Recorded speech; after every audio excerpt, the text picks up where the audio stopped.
विश्व को लगभग 30 फसलें खाद्य पदार्थ देती है।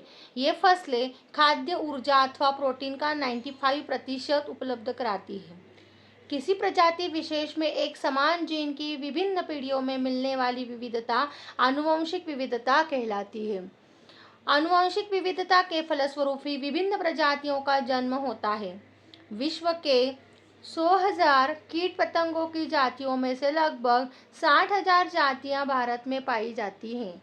किसी पारिस्थितिकी तंत्र या समुदाय विशेष में मिलने वाली विभिन्न प्रकार के जीवों की संख्या के विवरण को जातीय विविधता के नाम से जाना जाता है। जैव विविधता से पृथ्वी पर वे हालात पैदा होते हैं जो मानव के जीवित रहने में सहायक है। किसी जैविक समुदाय में मिलने वाली पर्याप्तता एवं जटिलता का आकलन या मूल्यांकन पारिस्थितिकीय विविधता कहा जाता है। जैव विविधता से समृद्ध क्षेत्रों में पर्यटन एक महत्वपूर्ण आर्थिक गतिविधि है। सामान्यतः कृषि का अर्थ भूमि को जोतना, फसल काटना और पशुपालन करना होता है। कृषि अर्थव्यवस्था की रीढ़ की हड्डी है। एक औसत आकार का पेड़ अपने 50 साल के जीवन काल में हवा को शुद्ध करके और जमीन का संरक्षण करके करीब 160 लाख रुपयों तक का पारिस्थितिकीय लाभ पहुंचाता है। पृथ्वी पर उपस्थित प्रत्येक प्रजाति और पारिस्थितिकी प्रणाली पृथ्वी पर जीवन की समृद्धि और सुंदरता को कई प्रकार से बढ़ाती है। नीलगिरी प्रदेश से पर्वतीय भाग होने के उपरांत भी दक्षिण में स्थित होने के कारण उष्ण आर्द्र जलवायु वाला प्रदेश है। विश्व के देश को 2 प्रकार के देशों में वर्गीकृत है, विकसित देश और विकासशील देश। भारत में सब्जियों व दालों की 55 प्रजातियां, अनाज की 51 प्रजातियां, फलों की 104 प्रजातियां, मसालों की 27 प्रजातियां, रेशेदार फसलों की 24 प्रजातियां, तिलहनों की 2 प्रजातियां तथा चाय, कॉफी, तंबाकू एवं गन्ने की कई स्वाद वाली किस्में मौजूद है। हमारे देश में पौधों की 45,000 वन्य प्रजातियां और प्राणियों की 77,000 वन्य प्रजातियां हैं। पर्यावरणीय अध्ययनों के अनुसार भारत में 93 उभयचर, 168 सरीसृप, 217 ताजे पानी की मछलियां और 94 स्तनपानी जीव खतरे में है। भारत में पौधों की प्रजातियों की तादाद 45,000 से भी अधिक है, जिसमें 15,000 फूलदार पौधे आते हैं। भारत में देशी पशुधन की विविधता है। यहाँ मवेशियों की 27 नस्लें, भेड़ों की 40 नस्लें, बकरी की 22 नस्लें हैं।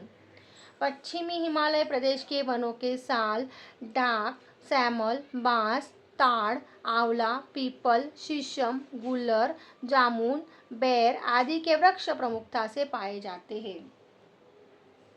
भारत में गेहूं का उत्पादन पंजाब में सबसे अधिक होता है। बढ़ते औद्योगिकरण के कारण जैव विविधता की हानि हो रही है।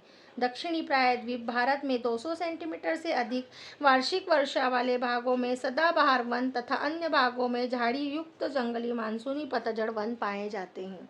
किसी स्थान एवं निश्चित प्रक्षेत्र की विशिष्ट भौगोलिक संरचना तथा जलवायवीय दशा के परिणाम स्वरूप वहाँ की जीव जातियों में पाई जाने वाली विविधता को स्थानीय जैव विविधता कहते हैं। भारत में भैंसों की 8 स्थानिक प्रजातियां पाई जाती हैं। मध्य प्रदेश खनिजों का उत्पादन करने वाला प्रमुख राज्य है।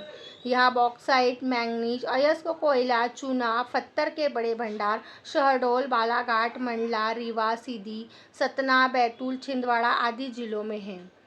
हमारे देश में 92 राष्ट्रीय उद्यान तथा 500 वन्यजीव अभयारण्य हैं। कच्छ वनस्पति क्षेत्र लवणशय्य वन परिप्रणालियां है, जो कि विश्व के उष्णकटिबंधीय तथा उप उष्णकटिबंधीय अंतर्ज्वरीय क्षेत्रों में मुख्य रूप से पाए जाते हैं।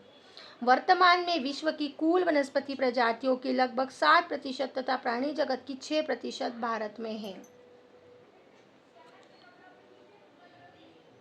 राष्ट्रीय प्राणी उद्यान दिल्ली में है और 176 एकड़ भूमि में फैला हुआ है। वन्य जीवों के अवैध व्यापार, तस्करी व शिकार से अनेक जातियां लुप्त होने की कगार पर हैं। भारत में पाई जाने वाली 370 तितलियों की जातियों में से 70 विलुप्ति की कगार पर हैं। स्थानीय लोगों के द्वारा तैयार किया गया ऐसा दस्तावेज जिसमें उनके खास इलाके के सभी वनस्पतियों और जीवों का विवरण, उनकी विशेषताएं और लोगों द्वारा उनके उपयोग का तरीका दर्ज रहता है, इसे सामुदायिक या लोक जैव विविधता रजिस्टर कहा जाता है। भूमि, जलवायु या भोजन में कोई ऐसा परिवर्तन जिसमें मानव या अन्य जीवों के स्वास्थ्य, जीने की क्षमता या अन्य कामों पर हानिकारक प्रभाव पड़ता हो, प्रदूषण कहलाता है। प्रदूषण का सर्वाधिक प्रभाव मानव स्वास्थ्य पर पड़ता है। प्रदूषण फैलाने वाले प्रदूषक ठोस, तरल तथा गैसीय पदार्थ हो सकते हैं। जनसंख्या वृद्धि के फलस्वरूप अनेक प्रकार से पर्यावरण प्रदूषित होता है। ऐसे तत्व जो भौतिक, रासायनिक अथवा जैविक विधि से स्वीकार्य स्तर तक विघटित अथवा कम होते जाएं, विघटनशील प्रदूषक कहलाते हैं। कुछ ऐसे गुणों वाले तत्वों का इतनी अधिक मात्रा में जल में प्रवेश जिससे जल की प्राकृतिक गुणवत्ता बदल जाए, जल प्रदूषण कहलाता है।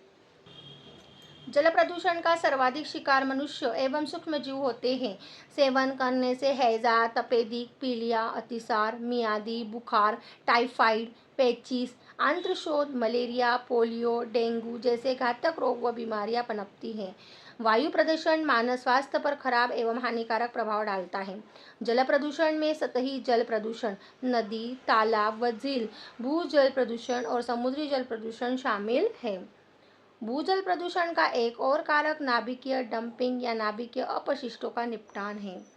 रसायनों, ठोस अपशिष्ट व खनन से भूमि या मिट्टी का प्रदूषण होता है। प्रदूषित जल में नहाने धोने आदि से वायरल रोग तथा सिस्टोटोम बीमारी हो सकती है।